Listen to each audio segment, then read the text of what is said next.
The roar of the engines, the rapid descent, and the panicked voices filled the cabin. A young boy, no older than 12, stood at the back of the plane, his wide eyes scanning the chaos around him. The flight attendants were shouting orders, but no one seemed to listen. The plane was losing altitude fast, and the passengers were on the brink of hysteria. "Let me fly the plane," the boy shouted, his voice cutting through the noise. His words hit everyone like a lightning strike. A few heads turned, some confused, others in disbelief.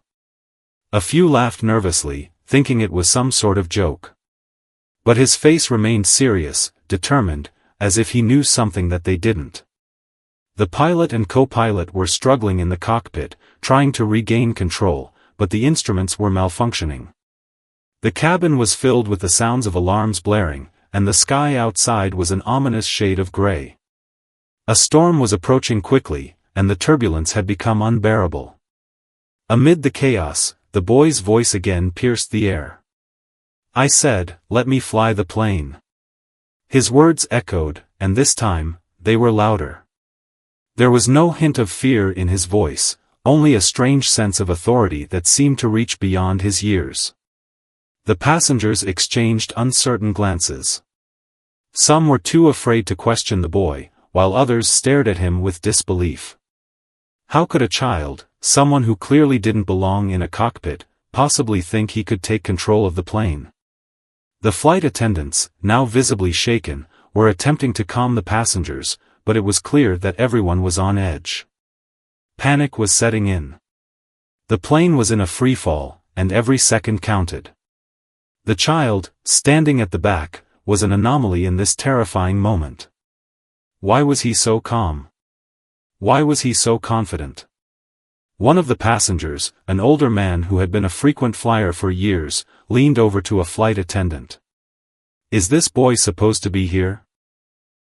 Why is he acting like he knows what to do?" he asked, his voice trembling. The flight attendant didn't know how to respond. She could see the boy, standing there, looking so out of place, yet so sure of himself. It was as if he wasn't frightened by the terror that surrounded them. The situation continued to spiral. A couple of passengers had already begun to pray, some clung to their seats, and others simply stared out of the windows, trying to make sense of the chaotic situation. Outside, lightning streaked across the sky, and the clouds seemed to swirl in a violent dance. For a moment, everything seemed to freeze. The passengers, the crew, everyone held their breath, wondering what the boy would do next. Was he going to try to land the plane? Was he really capable of such a thing? The co-pilot, who had been frantically trying to stabilize the aircraft, looked up in surprise when the door opened. He was about to say something, but before he could speak, the boy spoke first. "Let me fly the plane," he said again, this time with a calmness that seemed to resonate through the room. For the first time, the co-pilot didn't argue. Instead, he looked at the captain, who was pale and sweating, clearly struggling to keep the plane in the air. The captain looked at the boy, then back at the controls. "Are you sure about this?" the co-pilot asked, his voice shaky. The boy nodded. "I can do this." With no other options left, the co-pilot stepped aside, his hesitation still evident. The captain gave a reluctant nod. And with that, the boy took his place in the cockpit. As the plane continued to shake and descend, a strange calmness took over the boy. He reached for the controls, his hands steady, his expression focused.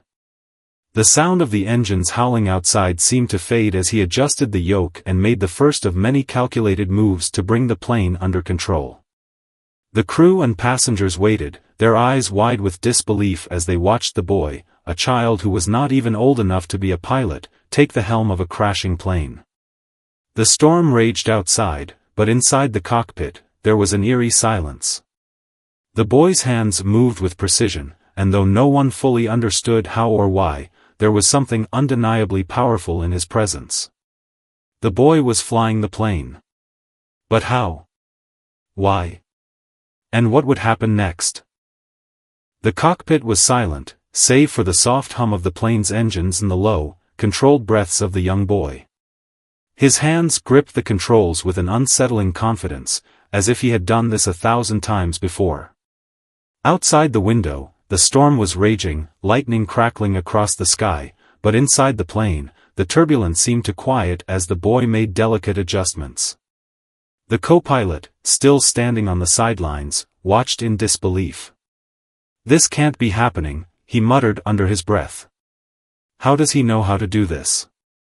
He exchanged a glance with the captain, who was still gripping his seat, his knuckles white.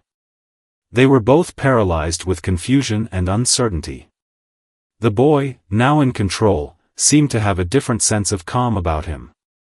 It was as though he wasn't just trying to save the plane, but something deeper, a part of himself that was connected to this moment in ways no one could yet understand. He didn't seem scared. He didn't flinch when the plane lurched forward. He only moved, calculated, instinctive.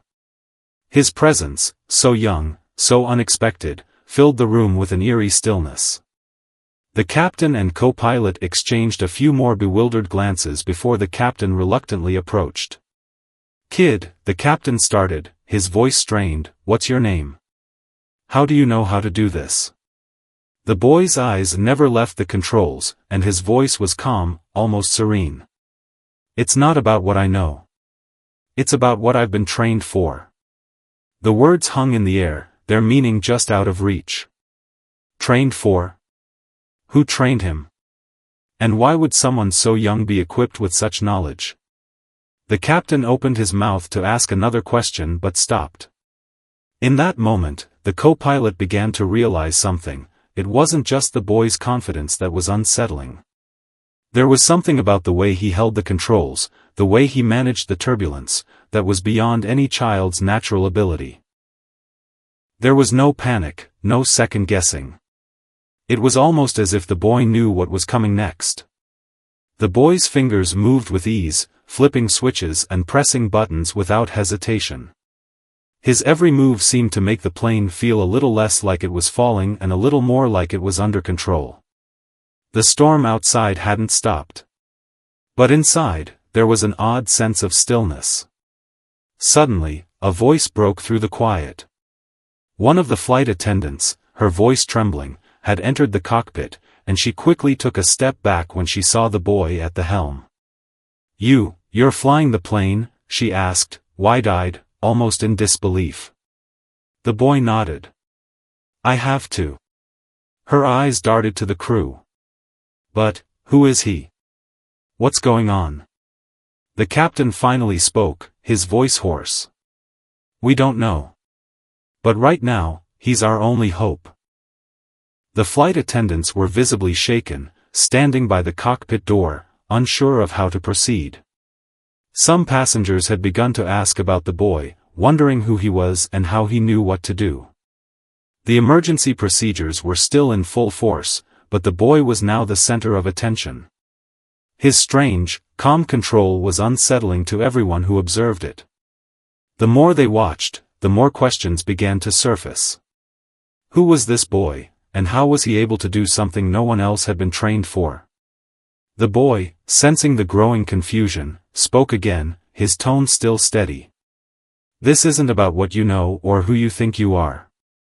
It's about doing what's necessary. People are depending on me." The words were heavy, and everyone in the room fell silent, unsure of how to respond.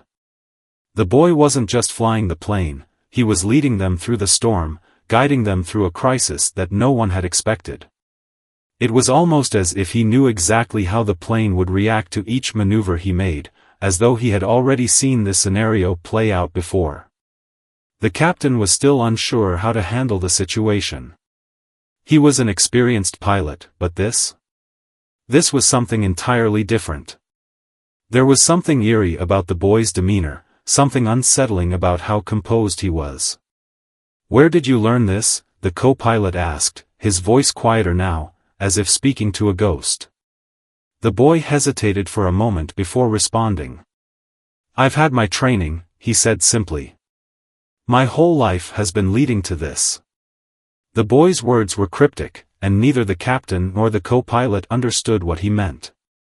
But the way he spoke, like someone much older, much wiser than his years, left a lingering feeling in the air. He wasn't just a passenger on the plane. He was something else.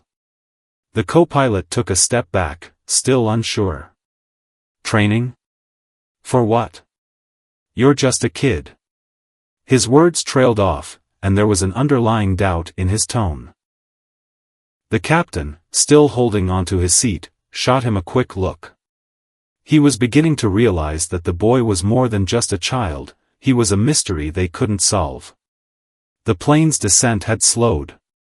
The shaking was still there, but it wasn't as frantic anymore. The boy had somehow stabilized their flight path, keeping the plane at a level altitude. But the storm wasn't over, and the passengers weren't safe yet. They had to land the plane, and that was no simple task. As the boy continued to pilot the plane, a growing sense of intrigue and awe filled the room. The boy was still just a figure, an enigma. Who was he? Why was he here? And more importantly, why had he been the one to take control when no one else could? As the storm raged outside, the crew and the passengers were forced to wait in uneasy silence, wondering what would happen next. The boy was their only hope, but he remained a puzzle that none of them had the answers to. And the clock was ticking. As the boy continued to maneuver the plane through the turbulent skies, the cabin remained eerily silent. The passengers, though visibly shaken, seemed to grasp the gravity of the situation. They were all hanging on the edge, waiting for any sign that they might make it out of this alive. The storm outside was relentless, but inside the plane, the only sound was the occasional hum of the engines and the soft beeping of the controls. The flight attendants had retreated to the back of the cabin, eyes wide, unsure of what to make of the situation. They had never experienced anything like this before, no one had. There was a child at the controls, and yet, somehow, the plane had become steadier. The shaking wasn't as violent anymore, and though they still faced a serious crisis, there was a strange sense of hope in the air. The captain and co-pilot exchanged wary glances. The co-pilot, still standing at the doorway, was the first to break the silence. "We're letting a kid fly the plane. This is insane," he muttered under his breath, as if trying to convince himself. He took a few hesitant steps back, still trying to wrap his mind around it. The captain, who had been clutching his seat for dear life just moments before, looked at the boy in the cockpit. There was no denying it, the boy was doing something they hadn't been able to accomplish. His movements were deliberate, calculated, and with each passing moment, the descent slowed. "I know," the captain finally replied, his voice heavy with disbelief. "But look at the boy. He's doing it." Despite his words, the captain's mind was racing. He had years of experience in the cockpit, and never had he been in a situation like this. The air was thick with confusion. The boy wasn't just controlling the plane, he was doing it with the kind of assurance that only someone with years of experience could possess. But the boy wasn't experienced, he was 12. There was no time for second-guessing. Every second they lingered in this uncertainty felt like a gamble with their lives. And yet, the captain couldn't shake the feeling that something about this situation wasn't what it appeared to be. Something was off. "Should we just let him keep flying?" the co-pilot asked, his voice shaky but full of resolve. "What else do we have left?" The captain hesitated, looking at the boy again. "What choice do we have? If he knows something we don't, we have to trust him." It was a decision that weighed heavily on the captain's mind. But despite his reservations, he knew deep down that the boy had done what they couldn't. He had taken control in a way that was beyond their understanding. And maybe, just maybe, that was what they needed. The plane shook again, but this time, the boy's grip on the controls remained steady. His focus never wavered. Every move he made was decisive, with the kind of precision that stunned the crew. As the captain and co-pilot exchanged one final look, the realization hit them both. The boy wasn't just any child. He was something more. The co-pilot stepped back and leaned against the cockpit door, his arms folded tightly across his chest. He still didn't fully understand what was happening, but there was no denying the facts in front of him. The boy had saved their lives so far. Back in the cabin, the flight attendants had started to settle down. Their initial shock had faded, replaced by a curious awe. Some of the passengers were starting to talk among themselves, murmuring questions about the boy. A few were still too scared to say anything, while others were beginning to show signs of hope. "He's flying the plane," one of the older passengers whispered, his voice trembling. "A kid, flying the plane." Another passenger, who had been gripping his seat in terror, now leaned forward, as if trying to understand the situation. "I don't know what's happening, but maybe we'll make it. If he can keep this up," a flight attendant, her face pale but steady, overheard the conversation. "Don't worry," she said, her voice more confident than she felt. "We're doing everything we can. Just stay calm. We'll be fine." But the words felt hollow in her ears. No one could be sure of anything. The storm outside was still brutal, and though the boy had steadied the plane, they were far from being out of danger. The situation was still dire. They were still falling, and the storm wasn't letting up. Inside the cockpit, the boy remained silent. His brow furrowed in concentration, his hands moving with steady precision. There was something in his eyes, a deep resolve that was far beyond his years. He wasn't just trying to save the plane, he was solving a puzzle that only he seemed to understand. The co-pilot, still standing by the door, turned to the captain. "I've never seen anything like this," he said, his voice still filled with awe. "I don't know how he's doing it, but he is. He's bringing us out of this mess." The captain nodded, though he couldn't hide the worry in his eyes. "I don't know what to make of it either," he admitted. "But I think we're going to have to trust him. We don't have a choice." Outside, the storm continued to rage. But inside the cockpit, there was a strange sense of calm. The boy had become the anchor in a sea of chaos, guiding the plane through a storm no one had ever expected. As they flew through the storm, the boy's actions grew more decisive, more fluid. The turbulence was still there, but he was no longer just holding the plane steady, he was navigating through it. It was as if he had been born for this moment. The crew, the passengers, everyone in the cabin, had no choice but to wait, watch, and trust. What no one knew was that this was only the beginning of a much larger mystery. The boy's true purpose, and the events that led him here, were still to be uncovered. The turbulence outside the plane was unrelenting, but inside the cockpit, there was a strange stillness. The boy, no older than 12, was the one guiding the plane through the storm, and every minute that passed left the crew and passengers more baffled than the last. How was it possible for a child to have this kind of control? How did he know exactly what to do when the adults, the trained professionals, were failing? The co-pilot leaned against the cockpit door, his arms crossed tightly across his chest. His eyes never left the boy. The sense of disbelief had worn off a little, replaced by an unsettling curiosity. There was something about the boy, something almost supernatural. "We're not out of the woods yet," the captain muttered, his voice strained. He was still gripping his seat, and despite his earlier decision to trust the boy, doubt still gnawed at him. His mind raced, unable to fully comprehend what was happening. The boy was focused, his hands steady on the controls. There was no sign of fear, no sign of panic. Just a calm, unyielding determination. And it wasn't just the boy's demeanor that was strange, it was his level of skill. There was no way a child could know the intricacies of flying an aircraft. It didn't make sense. And yet, the plane was leveling off, the shaking becoming less intense with each passing minute. "I don't understand," the co-pilot muttered again, more to himself than anyone else. "How is this possible?" The captain shot him a look, his brow furrowed with frustration. I don't know. But we need to figure this out fast. But just as the words left his mouth, the boy's voice cut through the tension. It's not just about flying the plane, he said quietly, his eyes never leaving the instruments. His tone was almost cryptic. It's about keeping the truth hidden. The captain and co-pilot exchanged a confused glance. The boy's words didn't just come out of nowhere, they had weight. What did he mean by keeping the truth hidden? What truth? The co-pilot opened his mouth to ask, but the boy beat him to it. You think this is an accident.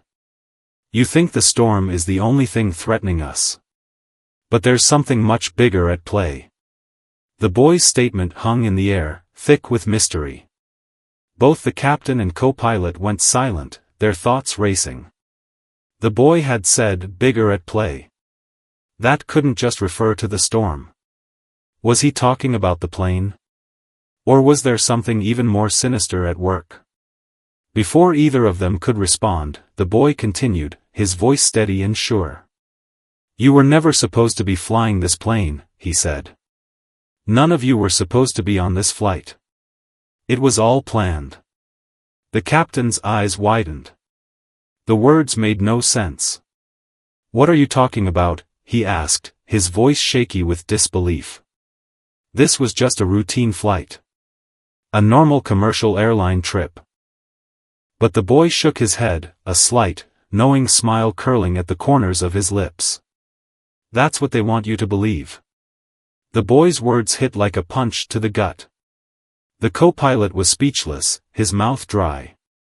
The captain's heart was pounding in his chest as he tried to make sense of what the boy was saying. This couldn't be happening. It was impossible. But there was a certainty in the boy's eyes, a knowledge that chilled him to the bone. You don't understand, the boy continued, his voice growing quieter. This isn't just a storm. This plane wasn't supposed to make it through. None of you were supposed to survive. The atmosphere in the cockpit grew tense, the air thick with confusion and fear. The captain was speechless, staring at the boy, trying to understand. Was this some sort of sick joke? Or was the boy delusional? His mind raced, struggling to process what he had just heard. Suddenly, the cockpit lights flickered, and the plane jerked violently to the side, as though it had been hit by another gust of wind. The boy didn't flinch. His hands moved instinctively, steadying the plane once more. He had seen this coming.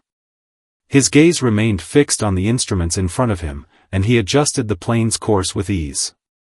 Bigger forces are involved, the boy murmured, more to himself than to the crew. This wasn't an ordinary flight. It was meant to crash. The captain was still trying to process the boy's words. Was he crazy? The boy was only 12.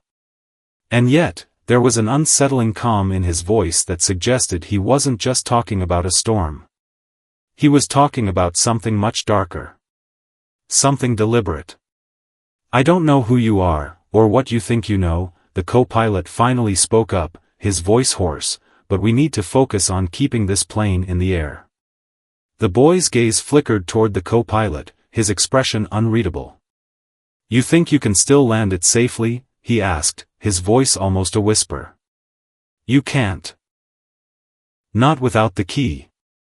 The captain and co-pilot exchanged another confused glance. The key? What key was the boy talking about? There was no key. They had the instruments, the manuals, and the emergency procedures. But the boy seemed to be talking about something beyond that, something hidden, something critical that neither the crew nor the passengers understood. You're running out of time, the boy warned them, his voice growing more urgent. The key is inside the plane, and you're not going to find it in the cockpit. The crew was silent, a cold sweat beginning to form on their brows. What was the boy talking about? What could he possibly mean by a key? The storm outside continued to rage, and the boy's cryptic words sent chills down their spines. The captain's mind raced. They had been trained for emergencies. But this wasn't just any emergency. This was a puzzle that didn't seem to fit any known solutions. The cockpit was now charged with a tension that none of the crew members had ever experienced. The boy, still calm and composed, was no longer just a child at the controls. He was a force, a presence that demanded attention. His cryptic words hung in the air, and the crew was left grappling with the reality of the situation. "Where's this key?" the captain asked, his voice strained but trying to keep a grip on the situation. "What are you talking about?" The boy didn't answer immediately. His fingers moved across the controls with deliberate precision, adjusting the aircraft's trajectory as if he were effortlessly steering through the storm. Each adjustment seemed to bring the plane closer to stability, though they were still a long way from safety. The co-pilot was becoming more frustrated by the second. "We don't have time for games, kid. We need to land this plane. Now." The boy's eyes remained focused on the instruments, and when he spoke again, his voice was calm but undeniably firm. "You don't understand. The storm outside is nothing compared to what's coming. You think landing this plane is the answer, but it's not. The real danger is inside." The captain and co-pilot exchanged uneasy glances. Inside? What did that mean? Was he referring to a hidden mechanical issue, or was he talking about something more sinister? They were running out of options, and every second that passed without understanding only deepened the mystery.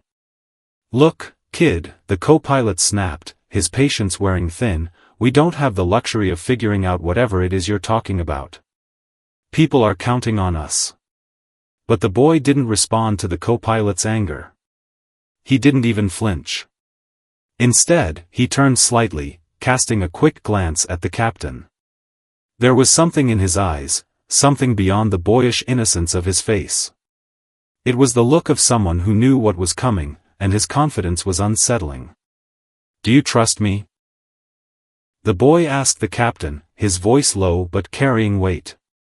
The captain hesitated. The question seemed absurd. How could he trust someone so young, someone who had only appeared out of nowhere and taken control of a plane in the middle of a disaster? But as the seconds ticked away and the storm outside raged harder, the captain realized something. There was no one else to trust. They were running out of time, and the boy had kept them in the air longer than anyone thought possible.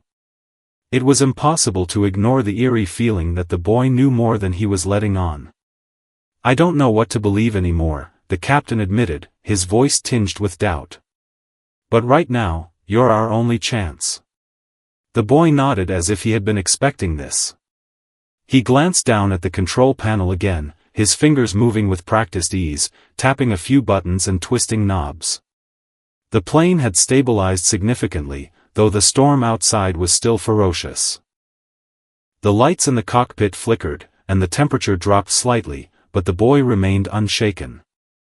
Then, the boy did something that no one in the room was prepared for.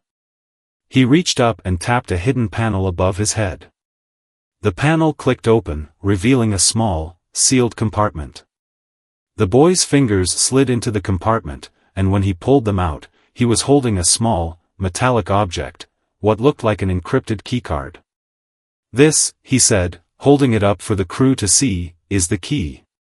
The captain and co-pilot stared at the keycard in stunned silence. For a moment, no one spoke. The storm outside seemed to grow louder, as though nature itself was amplifying the tension in the cockpit. "What is that?" the co-pilot asked, his voice a mix of confusion and disbelief. "It's a failsafe," the boy replied matter-of-factly. "If the plane were to fall into the wrong hands, or if it was ever tampered with, this is the one thing that could stop it." "Stop it?" the captain echoed. "Stop what?" The boy placed the keycard into a hidden slot on the control panel, and the plane jolted slightly, almost as though it were coming to life. A series of lights began to blink rapidly, signaling that the plane's system was now fully activated. The boy's actions were smooth, practiced, and eerily efficient, as if he had done this countless times before. "What's happening?" the captain demanded, his heart racing. He felt as though he were losing control all over again. What did you just do? The plane is no longer just a machine, the boy replied, his voice steady but dark. It's a weapon. The words hit like a punch to the gut. The captain's blood ran cold as the boy's cryptic statement began to sink in. A weapon? What was he talking about? This wasn't just a commercial flight. This was something far more dangerous. The thought of a plane, an airliner, being turned into a weapon was almost too much to process. What do you mean, a weapon? The co-pilot asked, his voice barely above a whisper. Is this some sort of military aircraft? The boy shook his head. Not exactly. But it was never supposed to be a regular flight. This was part of a much larger operation. I wasn't just here to save you all from a crash.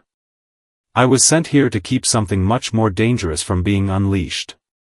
The air in the cockpit grew colder, and the gravity of the boy's words began to set in. The plane was no longer just an aircraft, it had been altered, repurposed for something far darker than a simple commercial flight.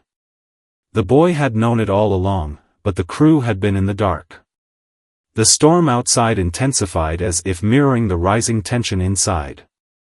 The boy's fingers flew over the controls, activating something in the system. The plane hummed in response, a low, mechanical sound that sent chills down the captain's spine. It wasn't just a malfunction, it was a reaction to something far more sinister. The captain's mind was racing. What had he gotten himself into? What had the passengers unknowingly boarded? He wasn't just dealing with a crash, he was caught in the middle of something far bigger. Something that was only just beginning to reveal itself. The boy, still in control, glanced back at them, his expression unreadable. This is only the beginning. The cockpit was filled with tension, the air thick with uncertainty as the boy slowly eased the plane into a more stable flight pattern. The storm outside continued to rage, but inside, there was a growing sense of dread as the boy's cryptic words echoed in the minds of the captain and co-pilot. The boy was no longer just an enigma, he was a threat, a walking mystery that no one seemed prepared to understand. What are you talking about? The co-pilot demanded, his voice shaking with fear and frustration. A weapon? This wasn't supposed to be anything but a regular flight. What are you trying to tell us? The boy remained eerily calm, his eyes focused on the control panel in front of him, making adjustments that seemed to guide the plane with ease. Despite the intensity of the storm and the gravity of the situation, the boy looked unfazed, almost as if he were in complete control of everything around him. I'm telling you the truth, the boy said quietly, still not looking away from the panel. You think you were just on a regular flight. But you were never supposed to be. You're all part of something much bigger. The captain's heart raced. He had been through countless emergency situations, but nothing like this. A young boy, claiming the plane was a weapon, saying that they were part of something they didn't understand, it was too much to process. Who sent you? The captain asked, his voice low but filled with urgency. Why are you here? The boy's fingers hovered over the controls, his lips curling into a faint, almost knowing smile. He didn't answer immediately. Instead, he seemed to consider the question for a long moment, as if weighing how much to reveal. Finally, he spoke. I was never supposed to be part of your crew, he said, his voice strangely detached. But the mission changed. They needed someone who knew how to handle a situation like this. Someone who could make sure the plane didn't fall into the wrong hands. The co-pilot's face twisted in confusion. What mission? Who are you working for? The boy's gaze shifted briefly toward the two men, his expression unreadable. I'm not who you think I am. And the mission I'm on, it's not over yet. For a moment, the only sound in the cockpit was the hum of the engines and the crackling of the storm outside. The boy's words hung in the air, their weight pressing on the crew. The captain tried to steady his breathing. This wasn't just an emergency. This was something else, something much more dangerous. And the boy, who had so casually taken control of the plane, was the key to it all. "You're telling us you were part of some covert operation?" the co-pilot asked, incredulity clear in his voice. "And that we've been flying a weapon this whole time?" The boy nodded without hesitation. "That's right. And you've been part of it all along, whether you knew it or not." The plane sat on the isolated runway, eerily quiet now that the storm had passed. The clouds had broken, and the faint glow of a distant city skyline could be seen on the horizon. The once thrashing winds had turned into a soft breeze, as though nature itself was exhaling a sigh of relief. But for the captain and co-pilot, the calm outside only made the storm within their minds more intense. They had just been part of something they couldn't fully understand, a covert operation, a weaponized flight, a mission that had been set in motion long before they boarded the plane. And yet, here they were, standing on the precipice of the unknown, their lives forever changed by the boy who had taken control. The captain stood at the cockpit window, staring out into the darkened night. His mind raced, trying to make sense of it all. They had made it out alive. But at what cost? The boy, the mysterious figure who had guided them through the storm, was now gone, disappeared into the night, leaving behind nothing but questions. The co-pilot, who had been silent for the past few minutes, finally broke the stillness. "What do we do now?" he asked, his voice barely above a whisper. "What happens next?" The captain didn't answer right away. His thoughts were still swirling, trying to connect the dots of the events that had unfolded. The truth had come in pieces, cryptic and vague, but the reality of what they had witnessed was clear. They were part of something bigger than themselves. Something that had tested them, challenged their beliefs, and forced them to confront a world they had never known existed. "We don't have all the answers," the captain said slowly, his voice hoarse from the tension. "But what we do have is the truth we now carry. We've seen the things most people will never understand. And that means something." The co-pilot turned to him, his eyes tired but thoughtful. "But what do we do with that truth? How do we live with it?" The captain's gaze softened, and he sighed deeply. I think that's the lesson. The boy didn't just save us. He showed us that sometimes, the truth isn't about having all the answers. It's about surviving, no matter what the world throws at you. It's about staying true to yourself, even when you don't understand what's happening around you. It's about accepting the unknown and knowing that, in the end, it's the choices we make that define us. The co-pilot looked down, his thoughts heavy. "So we just keep going?" The captain nodded. "Yes. We keep going. Because, in the end, survival is about more than just making it through. It's about finding meaning in the chaos and learning to live with the things we can't change." The co-pilot stood silently for a moment, contemplating the captain's words. Then, with a deep breath, he nodded. "I think you're right. We survived. And now, we make our own way forward." The captain gave him a small, understanding smile. "Exactly. We don't have to know everything. We just have to keep moving." They stood there, side by side, looking out over the darkened runway. The plane, once a symbol of fear and uncertainty, now felt like a place of refuge, a place where they had been tested and found strength they didn't know they had. The boy's mission had ended, but for the captain and co-pilot, the journey was far from over. As the captain took one last look at the horizon, he knew that this experience would stay with him forever. It had changed him, altered his perception of the world, and taught him that sometimes, the most profound lessons came not from understanding, but from enduring. And as they stepped off the plane, ready to face whatever lay ahead, the captain realized that survival wasn't just about the end, it was about how you faced the journey. It was about taking what you learned, no matter how strange or mysterious, and using it to shape your future. The world was filled with questions, with darkness and light, with things they would never fully comprehend. But one thing was certain, they had survived.